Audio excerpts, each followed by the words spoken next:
put things in perspective for you, this was my second channel platinum location after Platinum Loco. And as you can see, I go through the Illuminati series, and there's a lot of angry videos. And in my final videos, when I end, you know, basically you'll see, you know, that the background isn't so bad. Okay, so up to about February 2012, you know, I'm not doing so bad until they start covertly drugging me. I have a lot of notes on the wall. I started off with some notes, moved on to a whole lot of notes, and yes, you know, under all these notes, there's the Egyptian thing. There's a reason for that. And I talk about that reason in other videos. I want to put it out in every single video. But yeah, so now let's revisit Psychiatry is a Fraud Part 1. This post is actually a repost in July 21, 2012 because my Platinum Loco channel had been taken down. So let's, without any further ado, let's get to that. Alright, well, I did my own independent study based on people's personal... See, so you can tell here, you know how the other one ended in February 21, 2012 or something like that? And there was stuff covering up here. It's a good thing I showed you that. So you can tell that this one it's a repost because it's July 21, 2012. And this stuff is there. All that stuff in the background isn't there. And you can tell that took a while to put up. So this is probably 2010 or so. Maybe beginning of 2011. Testimony as they try to reach out to the masses about the injustice done to them. Patient 1 said hospital makes them worse. Patient 2 noticed cuts on hands that they had and they were depressed. Patient 3 had started smoking weed at 15 but had panic attacks prior and claims that the weed may have made it worse, but she didn't really understand. Which is much more likely a progression of panic attacks by itself, not related to weed. She mentioned she ran and walked in circles over and over, and the effects wore off. This sounds like the effects of somebody panicking, not knowing what to do, rather than marijuana. Now, we go to patient 4, and they have a lot of statistics memorized, and she thinks she knows best. And I determined that it was a model given a biased report. I go to patient 5. It's a typical cheerleader type of lady. She'll blabbing on and on, like, oh my God, and contradicting themselves, and they want to talk to somebody so bad. Patient 6. Patient 6 was in electroshock therapy against her will and had reached out to people on YouTube because the psychiatrist was not agreeing with her. And they had the stigma of being labeled, and they brought up the DSM, the Diagnostic Statistical Analysis of Mental Disorders, which they say is fabricated. They're right. Patient 7 says that they are diagnosed with bipolar and manic disorders. They are forced, as well as the other patient, I believe it was patient 6, to have shock treatment, and that this person wanted to kill themselves and has night terrors, afraid of the treatment. Okay, and we go on to quotes from doctors themselves. Dr. John Breeding had mentioned that people are like animals that should be left to free, express themselves. He used the term of wild colts. You should watch his videos. He talks about how mental disorders are superficial and that people just need to express themselves and this kind of thing. Now, we go to Dr. Jeffrey Shaler. He says the only true political sin is independence, and he's quoting somebody else. And he's a psychologist, and he claims that nobody can understand if someone has a mental disorder based on lesions in their brains by looking at pictures or brain scans. And he says that psychiatrists had to invent their own book of diseases because pathologists won't have nothing to do with it. And that a pathological text is something that somebody has, as opposed to the DSM, which is something, which is a behavior that somebody else has observed in you. And he brings up how when you're in a situation where someone has more authority or in a higher position in society than you are, that they are able to easily manipulate the system and call it in and have you picked up for this perceived mental disorder, and that it was a mechanism of control. It's funny how he uses the same terms that I used prior to seeing his videos. Matter of fact, prior to the turn of the century. I've been saying this since I was about 13 years old. Now, we go on to I want to speak briefly about the history of mental psych wards and mental asylums. Years ago, people with epilepsy were considered witches or possessed by Satan, and these people were, quote, burned at the stake.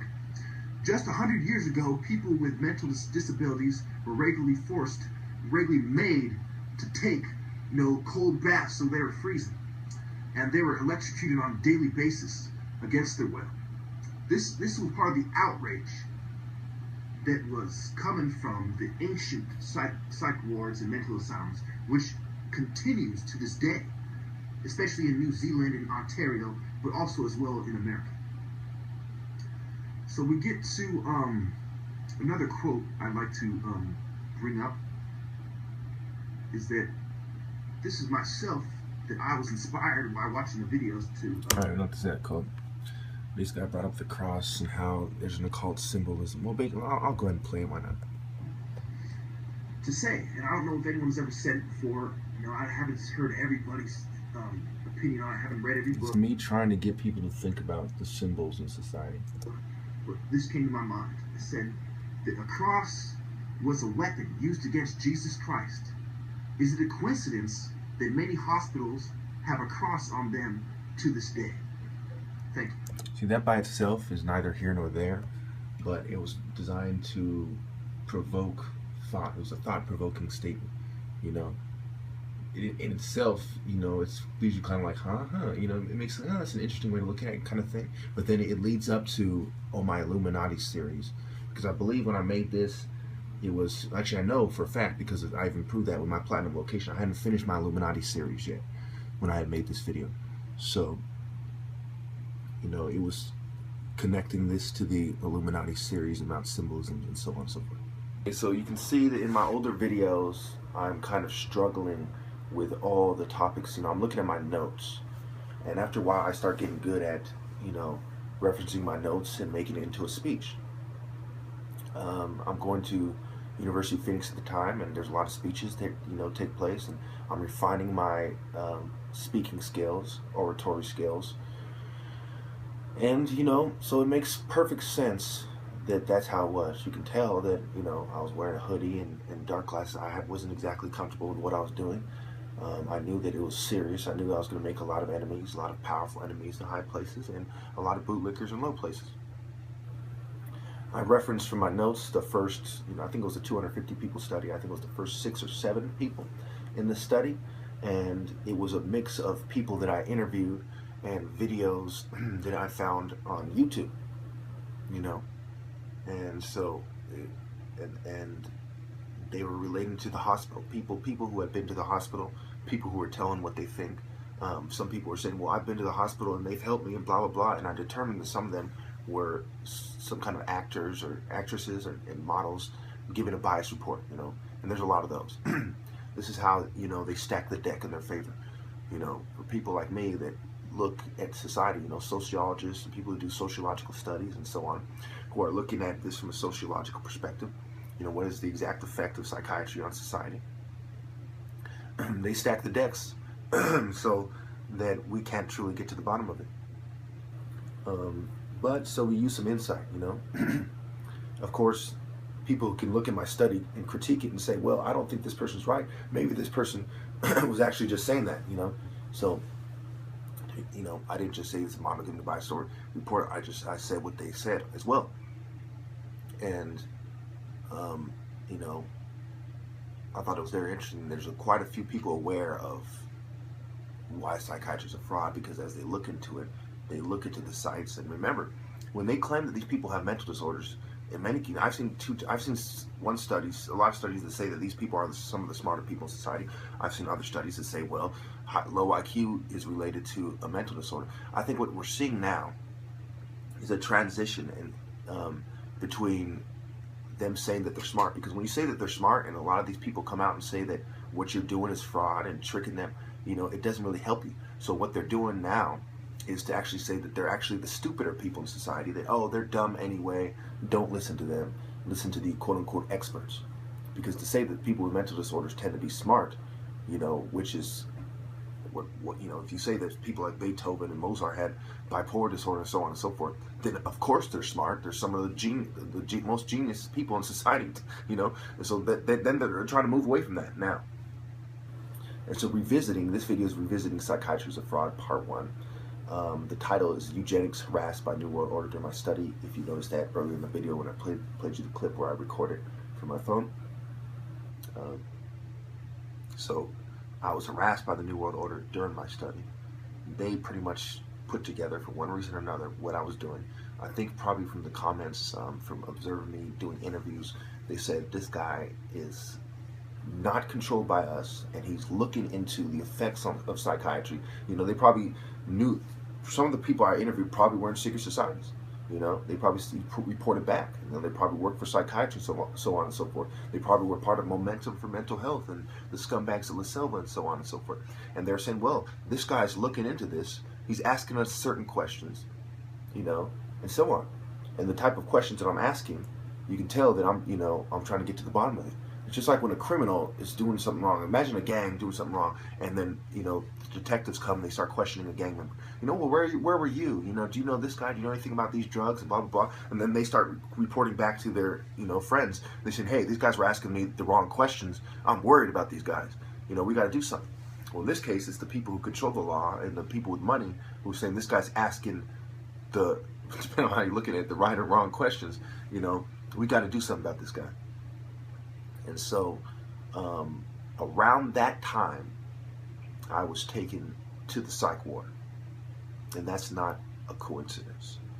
You know, it was during, I believe it was before that video, I was taken to the psych ward for the first time in 10 years on the anniversary of my uncle's death. I believe my uncle died in 2010. Sometimes I slip up and I say it was 2010, but I believe my uncle passed away in 2010, and I was taken back in 2011 in February. February 26th, for the first time in almost 10 years, if not 10 years. And so, yeah, and it was during my study, you know. And so you'll see in later videos in that series where I say, well, part of my study is I go into the psych ward, and that's true. Part of my study, against my will, is I visited the psych ward. You know, I was trying to be positive. I say, well, I visited the psych ward, and I was allowed inside, and so on and so forth. I'm trying to be positive. You know, I'm trying to save some face. But after a while, I start telling you all the specifics and the true truth, and no matter how bad it makes me look. Because when I first started off, I was worried about people knowing who I am, you know, a little bit. That's why I wore a hat in Illuminati Part 1. That's why I wore the glasses and the hoodie in the Psychiatry is a Fraud Part 1. But then after a while, I'm like, you know what? You know, if I'm going to do this, I'm going to do this all the way. You know, this is who I am. This is what I'm doing. You know, I've been to the psych ward a certain amount of times. And I don't want people to be ashamed of that. I don't want political dissidents who've been to the psych ward for the system to play them out as crazy, to try to cover it up because they're scared. You know, that's like a rapist, you know, be covering up, you know, not telling the truth about being raped. You should tell the truth when people abuse you. You should let it be known when the system abuses you, when the system sets the stage, and so on and so forth. No matter what happens, even if a pink elephant fucks you in the ass and they stick you with heroin and fucking AIDS, you should say, well, I now have AIDS because the government stuck me with a fucking needle, and they fucked me with a fucking elephant, and they made me addicted to heroin. You know, be honest about it. Yeah, it's going to cost you women, but it should cost you women. You shouldn't want to spread it in the first place. So, you know, tell the truth no matter what. You know, and after a while, I think they've been trying to make an example out of me because they know that a lot of people are going to believe me. So like, let's just do more and more horrible stuff so people feel like, hey, we don't want to be that guy. You know, and then so I'm forced to, you know, take a stance that I already have, basically, is that, you know, if you're a man, you're not going to be afraid of these things. You're going to man up. You're not going to pussy away. You're not going to be pussy clot. You're going to say, you know what, I'm going to stand up for principle no matter what you do, you know, because that is what it means to carry your cross. And so, you know, we look back at the studies. I've been talking about this for quite some time. Even in that study, I referenced how I've been asking myself these questions and researching since I was 13. You know, I'm 34 years old now. That's 21 years. I'm no longer going to say it. For the past year, I've been saying 20 years. I think for a little over the past year, you know, I've been saying about 20 years. First I said about 20 years, then I said 20 years. Now I'm saying 21 years. You know, 21 years of researching psychiatry, I can tell you without any doubt, it is a fucking fraud. Thank you.